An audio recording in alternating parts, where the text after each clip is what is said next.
Russell Williams was a decorated colonel with a secret darker than war. What starts calm turns surgical. The detective peels him like an onion until every sick truth spills out. It's a lesson in patience, pressure, and the predator hiding in plain sight. Let's get into this. I'm just going to move your gloves here. That's a little microphone, just to make sure there's nice and clear. As you can see here, everything in this room is videotaped and audio taped. You ever been interviewed by the police in a room like this before? Or? I have never been interviewed like this. Oh, no? Okay. I guess the closest to... And, you know, obviously our approach to cases like this is that we don't give up on somebody being alive until we get evidence that they're not. So because of that, we're treating Jessica's case as an emergent situation, obviously. Yeah. So we're fast forwarding things that we might normally take our time with, and that's why we're here on a Sunday afternoon. Sure. So again, I appreciate it. No We're going to do a pretty thorough interview today. Okay. And the reason for that is because the last thing we want is to be calling people back again and again and again. Okay. So what we're going to do is we're going to go over a number of things, and I'm going to explain what all those are to you. Okay. I'm a big coffee guy. I don't know if you're a coffee guy or not, but I didn't want to drink in front of you. So no, I appreciate that. All right, go ahead. I could definitely. Are they black? Yeah, they're just black with sugar. All right, and again, like I said, this interview is going to be very thorough. But again, I have a simple rule when I talk to people. It's I'm sure you're the same way. I treat everybody with respect. I don't want to ask you to do the same for me. So what we're going to do is we're going to start off by going through what your rights are. Okay. Just like everybody else. Okay. Have you ever been read your rights before? No. I'm sure you've seen it on TV a whole bunch of times, but that's usually the American version. So I'll go over with you briefly. Okay. Russell, just to avoid any confusion, because people do get confused when they're talked to by the police, is that you're obviously not under arrest here today. Okay. Anytime you feel you want to leave here, you feel free to do so. The door's not locked. Teresa will walk you down the lobby anytime you want. Okay. Although the subject was free to leave it comes up in our interview today, Russell, that you feel you want to talk to a lawyer about, you just let me know. Okay. And the reason for that is I want to explain to you exactly what's going on here. Okay. Jessica Lloyd is one of 4 cases that we're currently investigating. Okay, and essentially what's happened is over the past about 4 or 5 months, there have been 4 occurrences that, like I said, that we're looking into. 2 of those occurrences occurred in September of 2009, and very briefly, they were up in the Tweed area. They involved somebody entering 2 different women's houses in the evening hours. And November of 2009, a young lady by the name of Marie-France Como was found murdered in her home in Brighton. And we believe that there was a sexual component to that crime as well. And then most recently we have Jessica Lloyd's disappearance. Okay, so essentially when you're looking at those kind of crimes, we're looking at a number of different potential criminal charges. All right, we're looking at issues all the way from the most serious one, which is first-degree murder, kidnapping, sexual assault, break and enter with intent to commit sexual assault, forcible confinement. Okay. And so what I want to make sure you understand, and this is what we've been doing with everybody we've been talking to, is that clearly when we find out who's responsible for one or all of those crimes, they could be charged with one or all of those offenses, okay, whether it's you or whether it's anybody else, right? And that's why it's important that we make sure that people understand what they have to do and what they don't have to do when they're talking to us, okay? So as I said before, any point today you feel the need, you want to speak to a lawyer, you let me know, and we can take you to a room where you can do that in private, okay? Is there any reason you want to call a lawyer now? No. Okay. These first 2 attacks happened not that far from my place in Tweed. Well, the second one did. Yeah. We didn't even know the first one had happened, but I understand that was reasonably close as well. But the second one was very close. Yeah. So certainly at the time, the OPP did a door-to-door. Yeah. Yeah, and I'm aware of that from looking at the different cases. And essentially, Russell, in a nutshell, that's what we wanted to talk to you about. Okay, those 4 cases are of concern to us, and you know, you've kind of almost hit the nail on the head about some of our issues that kind of make us want to talk to Russell Williams. Okay, because essentially there was a connection between you and all 4 of those cases. Would you agree? And Geographically, then I guess or I drive past, yes, I would have to Yes. say there's a connection.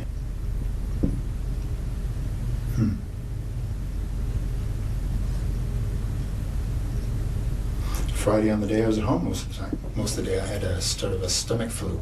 okay, in Ottawa or Tweed? Tweed. So we backtrack then. So all day Friday, you're at home, Yeah. and then what time do you leave to go to the base to sleep there on the Friday night?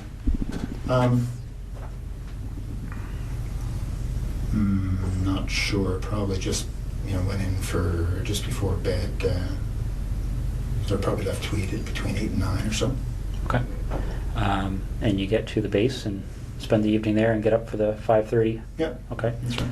So we backtrack from there. When did you arrive at your home at the cottage? I don't want to get confused between your home in Ottawa and the home in Tweed. Understood. So, No, I had been in Tweed all week. yeah. The week prior now. Yeah, I think that's the case. Was in Tweed all week. Flew Saturday. Headed to Ottawa Saturday night. Okay. So if you didn't have the stomach flu on the Friday, what was your I think schedule it was that something day? like 8, really. Okay. What would have been my schedule? Just a standard schedule in the office. Okay. So, office brief in the morning, couple of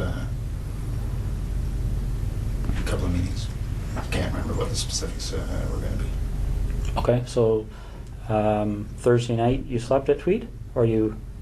Yep. All right. And what did you do Thursday during the day? Thursday during the day, I was at the base again.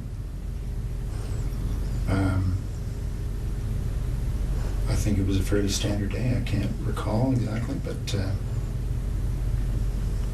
gone in early in the morning, back in the evening again. Okay. I'm not going to walk you through November, but I'm going to take you to a date that's probably pretty fresh in your mind. The day that Marie Franz coma. Yeah. Do you remember how you found out? I do. Yeah, I was sent an email. Well, as soon as the ops staff and the base learned, they told me. Okay. So I got an email. I can't remember if it was late at night, early in the morning. It was certainly. I saw it. I want to say first thing in the morning because I had just come back from Ottawa. I was in Ottawa for a set of meetings on one of the days. I can't remember what day of the week we're talking about, but yeah. No, I mean, obviously when your people gets killed, it gets your attention. So Absolutely. yeah, I very much remember that coming in. And how did you know Marie Franz coma? I'd only met her once. She was on a crew I was on just after I got to the base. Okay. Do you know roughly when that happened? Though we were on the same crew? The time you met her, the one time there, yeah. It was soon after I got to the base, so I don't remember exactly, but I would say in the first couple of months, so August, September. Okay. Yeah. Now, you got that email notifying you that something had happened. Yeah. Do you have any kind of a clear recollection as to how your schedule was going that week? Well, I can't remember what day that the message came in. Just a second.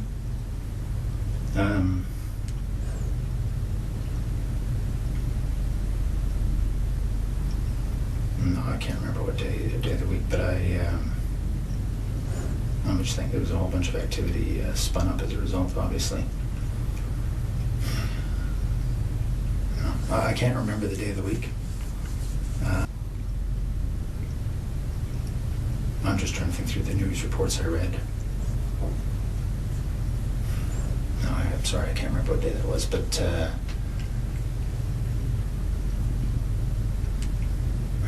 what we learned after the fact was that the MPs had learnt of her death, I think quite a bit after her body had been discovered. Okay. So I think what happened, sorry, just a second.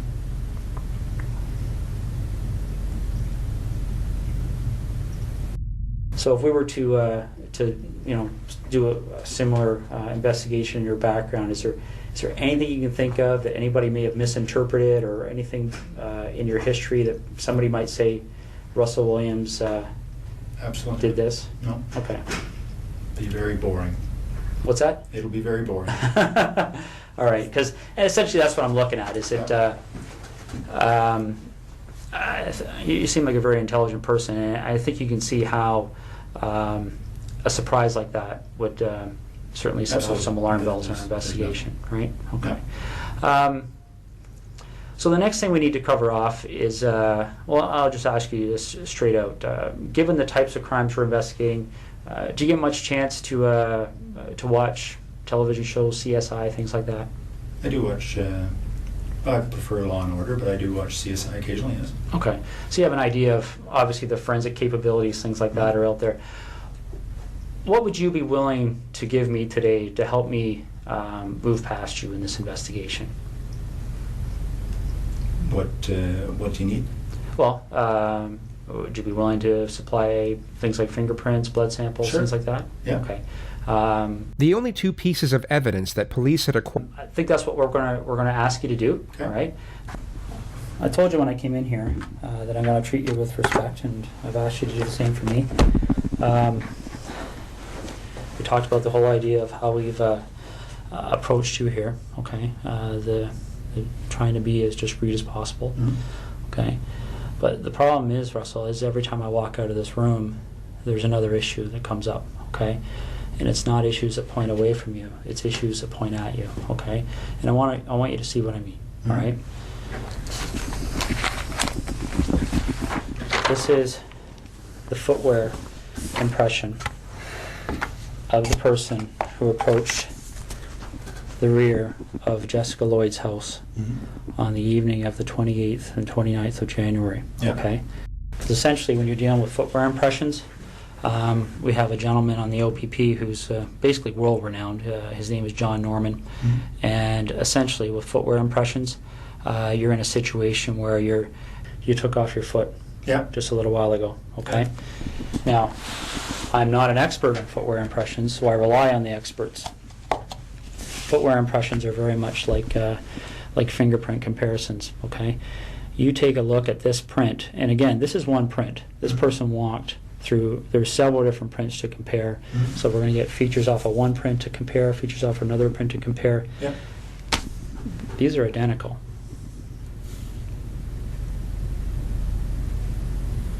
Okay. Your vehicle drove up the side of Jessica Lloyd's house.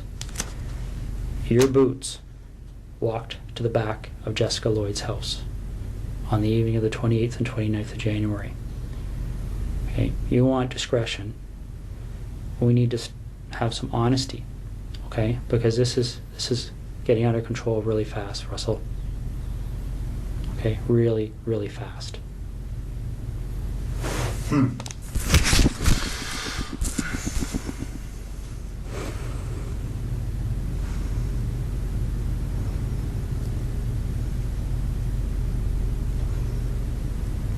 This is getting beyond my control. All right, I came in here a few hours ago, and I called you the way I called you today because I wanted to give you the benefit of the doubt. But you and I both know you were at Jessica Lloyd's house, and I need to know why.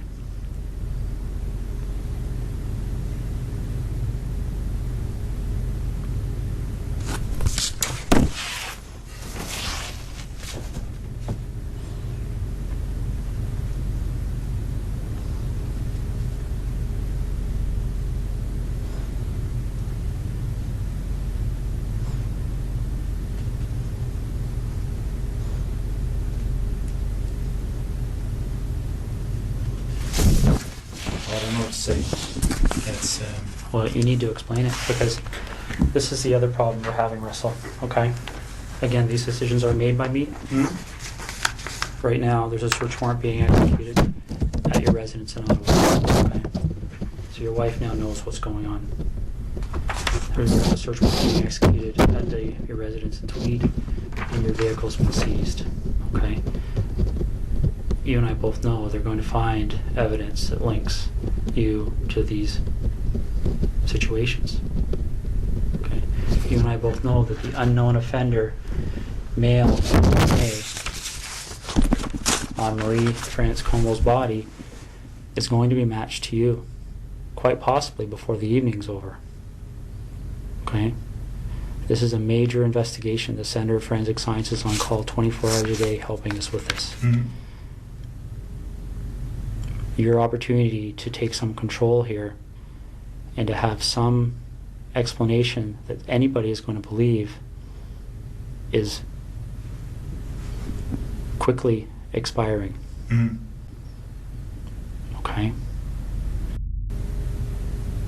Russell, listen to me for a second, okay? When that evidence comes in, when that DNA match, when that phone rings and somebody knocks on this door, your credibility is gone, okay?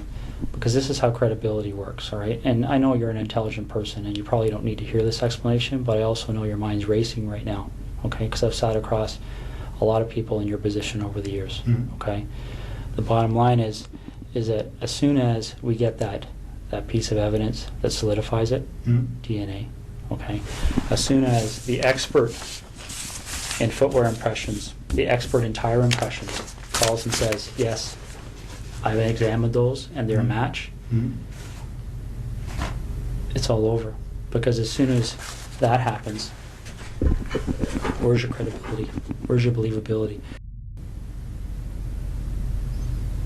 Russell, you know there's only one option. What other option is there? What's the option? Well, I don't think you want the cold-blooded psychopath option. I might be wrong. Okay, because don't get me wrong, I've met guys who actually kind of enjoyed the notoriety, got off on it, got off on having that label. Bernardo being one of them. I don't see that in you. If I saw that in you, I wouldn't be back in here talking to you, quite frankly.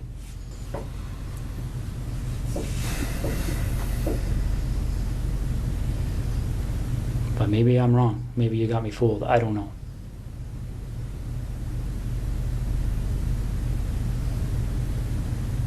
This is over. And it can have a bad ending where Jessica's parents continue to wonder where her daughter's lying.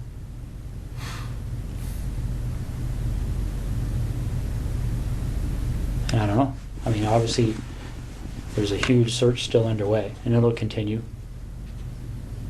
It'll continue until her body's found. Once that happens, then I don't know what other cards you would have to play.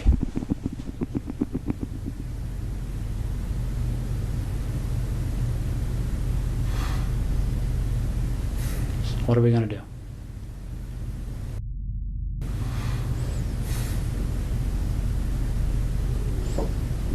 Russell, what are we going to do?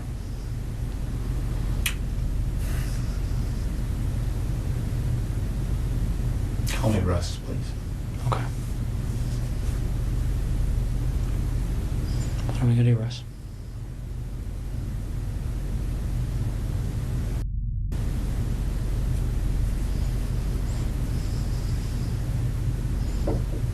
Is Jessica somewhere we can find her easily?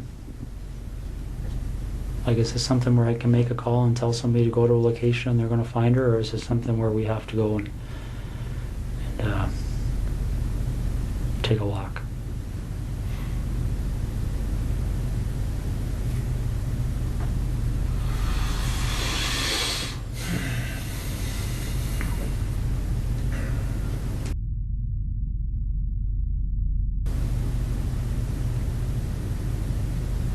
Russ, maybe this would help. Can you tell me what the issue is you're struggling with?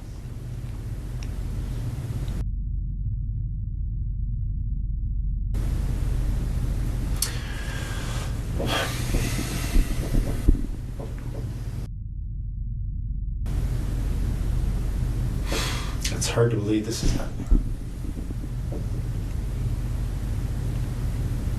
Why is that? Why is it hard to believe?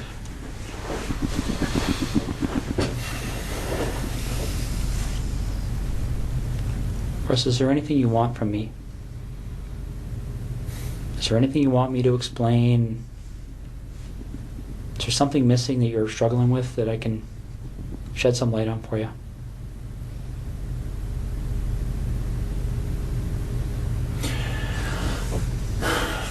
I'm struggling with how upset my wife is right now. This investigation will end up costing no less than $10 million. Easy. And they will say no to nothing. Any request this major case manager makes on this case, they've already been told it's approved. Don't even bother asking. So what am I doing, Russ? I put my best foot forward here for you, bud.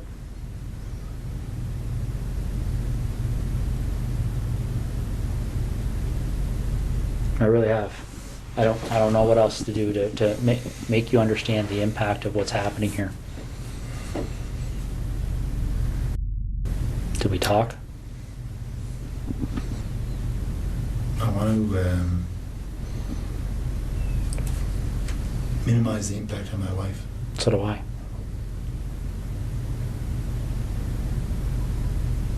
So how do we do that? Well, we start by telling the truth. So where is she?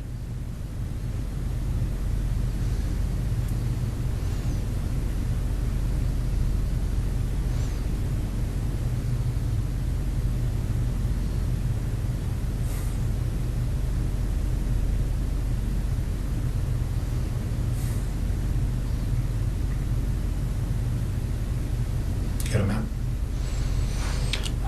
Is she close to where she lives? I've got maps of that general area. Which town is she near? Why don't we start there? I'm not sure if you give me a map of that covers Calabar down to the highway and over to Tweed and south. I'll show you. Let me see what I got here. I might have something. Is she inside, outside? Okay. Is she close to a road? Yep.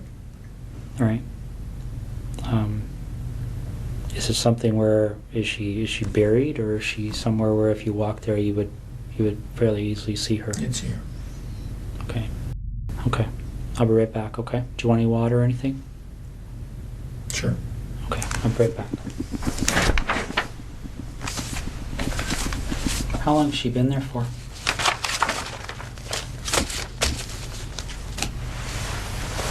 A little over a week. Was it fairly quick from the time she left? Friday night. Friday night? Yep. So where was she between Thursday night and Friday night? In Tweed. With you? Yep. How long was she alive for?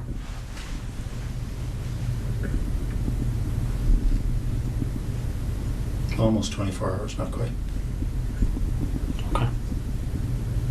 Russ? You're doing the right thing here.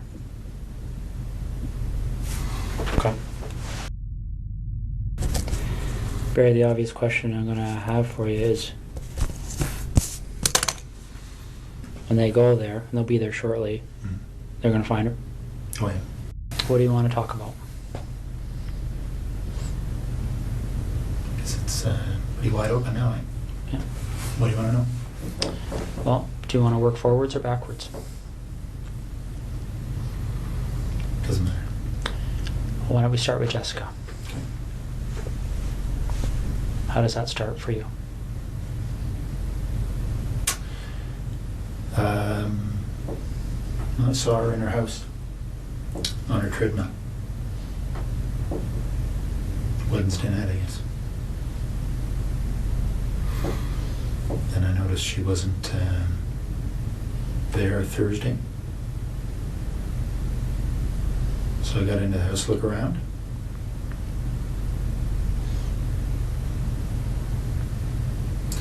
Then, and then left. Noticed she'd come home. So I went back in. Through the back patio door while she was sleeping. Okay. Marie France Como.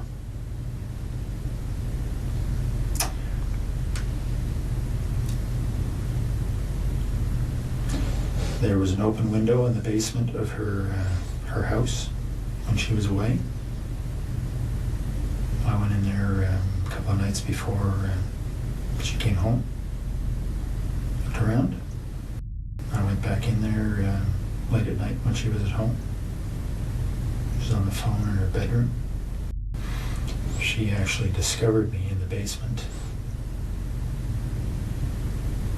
She was trying to get her cat to come upstairs, and the cat was in the basement, had seen me and was fixated on me in the corner. She couldn't get the cat up, so she came downstairs to try and get the cat, and I'm not sure why she came over to me. I guess the cat was staring at me, and she was wondering what the cat was staring at. The lights were on. So when she spotted me, I had the same flashlight. I subdued her. Tied her up, brought her upstairs.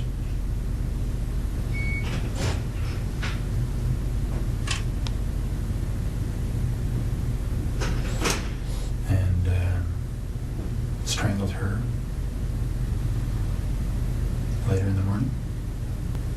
Why do you think these things happen?